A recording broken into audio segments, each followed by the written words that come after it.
Second, you have to be half-assed clever, and you have to be somebody worth meeting. You got to make an effort to make yourself into something. Men have to learn courting and mating skills. You can help yourself by learning a few basics. If you can dance, that'll help. Give a woman a reason to like you. Wash your ass. Do some sit-ups. And once you get your physical act together, read some books, learn something, be interesting, get some flavor about yourself. But most importantly, get in the game. Once you've established you're in the game and you've made a date, here are some key lines that'll get you some sex. Use the power of suggestion. The power of suggestion is the biggest weapon anyone has in their arsenal. Try this one. There's no sense of me and you worrying about sex, because if we hang around each other long enough, it's inevitable. Now, what you're doing there is you're trying for a yes answer, because you're saying you are gonna fuck sooner or later. The girl will laugh, she'll smile, she'll think, God damn, this motherfucker's bold. But deep in her head, if she does imagine it one day, she'll have to agree with you. Confidence is the greatest aphrodisiac. Overconfidence is a turnoff. It must be handled like nitro. My girl's very extroverted. She's always been that way. If I had to beg her to dress sexy, I wouldn't get off. The most erotic thing to me is to hook up with a woman who knows what she wants. The key to my eroticism is submission. Both people have to submit. Now, one person's submission might be to dominate the other person, but total submission is the ultimate turn on. Check out Madonna's erotica video. She's saying, yo, I'm going any way you want to go. This way, that way. I'm like down with it. That to me is erotic. I am an Aquarian, and while others might think about the earth, we think about the sky. I dream. I want to be with someone who can feel on a spiritual level. This is the spirituality of love. What you're trying to do is to form some attachment to this girl that is not of this earth, like a vibe, but it's real. If you can mac a girl out on this level, there is no man who can rival you.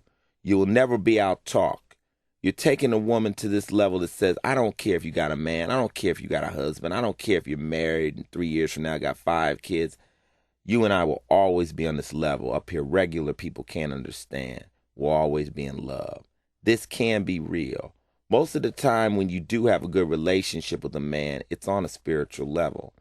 The guy who has the ultimate rap will be able to reach different levels of consciousness with females, and females will understand that.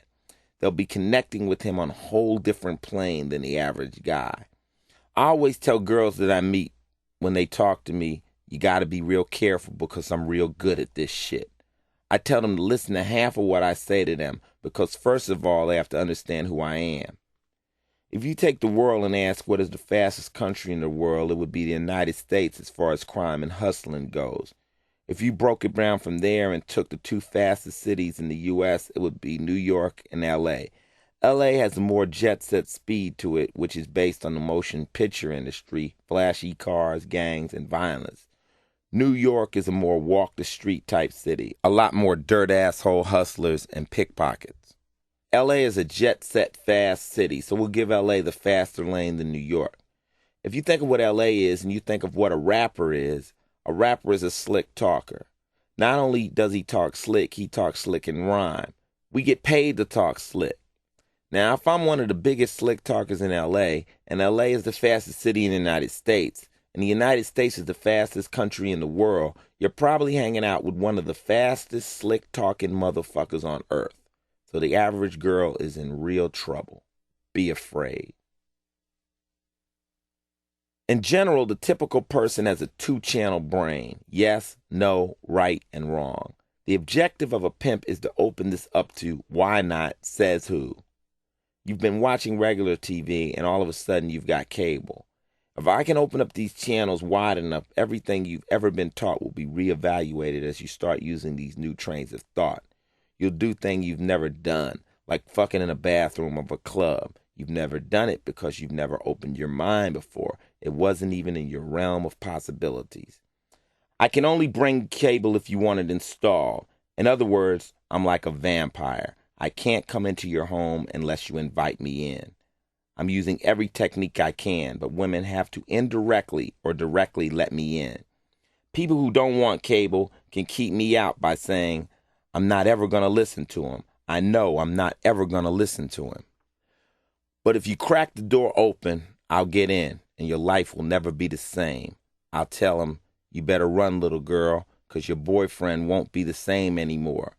You'll trip off your parents. It'll fuck your life up. 1 out of 20 run, but they always come back. You seen them vampire movies.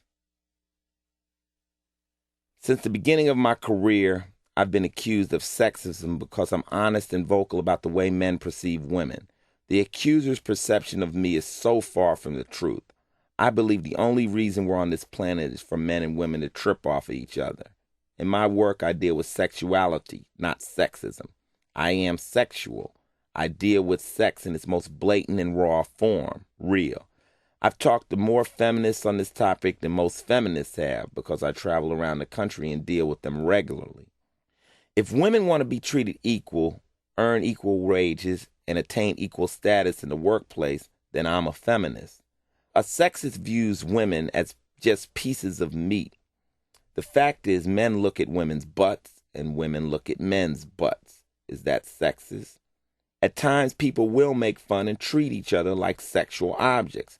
But do they really feel that way in their hearts? I don't believe the conflict with feminists is between feminists and men. I think the real controversy is between feminists and other feminists. All women want their rights and respect, and that should be dealt with. But there are plenty of people who feel this is a man's world and therefore men have an advantage over females. I agree that is wrong. The real war is between the feminists themselves, between the woman who wants to wear the miniskirt and the woman who finds that demeaning. A woman will say, my sexuality is something I have, and I don't mind using it to my advantage. I enjoy it. I enjoy wearing makeup and looking nice. This is who I am. If I were a woman, I would enjoy what a woman is. I would enjoy being treated as a woman, and I don't know if I'd want to give up my femininity. Equal rights and being treated feminine should be two totally different things. A real live conflict exists between women who can't deal with blatant sexuality. My girlfriend and I went through all of this drama when she wore a bathing suit on the cover of my Power album. I explained to her what the message and the image of the album cover was supposed to get across. We were going to show the power of sex, the power of weapons, and the power of deception. I told her to be on the cover, she'd need to wear something sexy, and she came out with her bathing suit. She's proud of her body. She had been in the gym day and night, and this was a chance for her to show herself off. When it hit, men went crazy. Everybody bought the album like it was the greatest thing in the world. A lot of women liked the cover, too, because she was holding a gun, which gave her strength. She wasn't just standing there by herself. She had a weapon, and she looked strong. I've been to more health clubs and gyms, and women come up to me and say, Ice, I got her picture on my refrigerator. That, to me, is it. You see, they liked it. The first thing the critics asked me was, why did you go out and get a model? That's so tacky. Why would you get a model to try to make yourself look good? She's not in your group. What does she have to do with your music? That's my girlfriend, I told them. That's my wife. This is how I got married in the public eye. I've never been married. I've never even been to a wedding. But by using the term wife, that meant I was married. After this was explained, feminists came up to me and asked, why did you make her do that? Why did you exploit her? It wasn't exploitation. She knew what she was doing. She was down with it. All artists or models exploit themselves. I know I can rap, so when I get on stage, I show it. I scream it. I roll on my back. I fall down. I pull my pants down. Whatever it takes. And I get paid for it. Now, if I feel comfortable with that and what I'm doing, there's no exploitation. If a girl makes a living getting paid to do bikini contests, somebody will tell her she's allowing herself to be exploited. But she may point out she's making $1,000 a night, and she likes the attention. She just might dig it.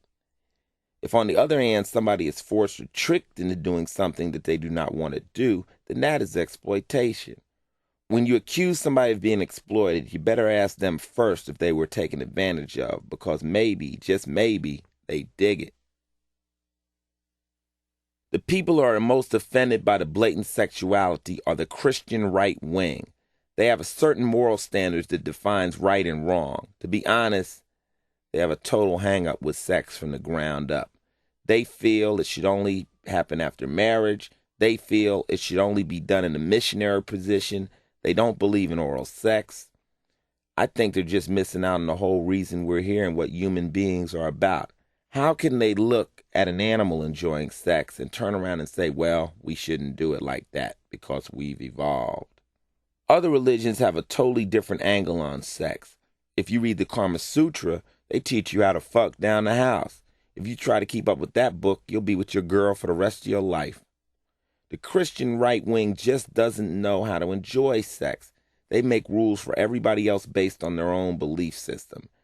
Everybody has some form of porn in their closet, but the fundamentalists and Catholics like to keep it tucked away where nobody else can see it. They don't want to see anybody publicly having fun.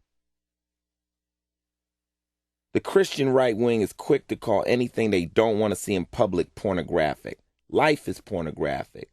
There is violence in the streets. There is violence in the news. To me, that's more pornographic than anything sexual. The injustice and the suffering that goes on in the streets are pornographic. Life is X-rated. It's not rated R. The worst harm that can happen to any child comes directly from the parents, not through music or TV. Really aggressive kids are usually getting the shit beat out of them at home. They're not getting pushy from watching Teenage Mutant Ninja Turtles. I've watched Friday the 13th and Nightmare on Elm Street 100 times, and I'm not about to stab anybody. I listen to Black Sabbath all day, and I don't perform satanic rituals. If you can make people kill with records, then news junkies would be out slaying people all day long. There's no proof 2 Live Crew caused teen pregnancies. These are just smoke screens the opponents to information exchange throw up. The best way to make people afraid of something is to say it'll hurt the children. If I had my own car company and I wanted to put Toyota out of business, the best way I could do it was to say more kids got killed in Toyotas. The children will be all right. Children grow up in a shitstorm of life, and they all pull through unless a parent or somebody who they truly love and respect fucks with them. Absolutely nothing can substitute for parental guidance and love.